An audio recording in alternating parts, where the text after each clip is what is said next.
අර සමහර අම්මලා බලාගෙන ඉන්නේ. දුව 4ට පන්ති ඇරලා එනවා කීවේ ගෙදර තාම නැහැ. පැහැදිලි තාම නැහැ. නේද? සමහරට බේන් අම්මා පාරටත් යනවා. බේන් 6:00 විතර කෙල්ල බස් එකෙන් එනවා. අම්මා අහන මොකද පුතේ මෙච්චර පාරක් උනේ වෙනදර 4ට එනවනේ. නලින් සර් තියාගත්තාම යන්න දුන්නේ නැහැ. නලින් සර් යන්න දුන්නේ නැහැ තියාගත්තා.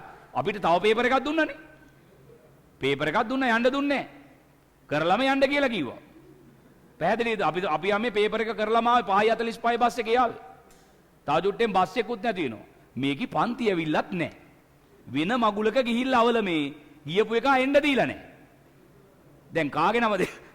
අපේ නම තමයි යවන්නේ. පැහැදිලිද? ඊට පස්සේ ඉතින් ගෙදර ගිහිල්ලා යන ගමන් කියනවා බලන්න අම්මේ අද නම් කොන්දත් දිදෙනවා හරි අමාරුයි.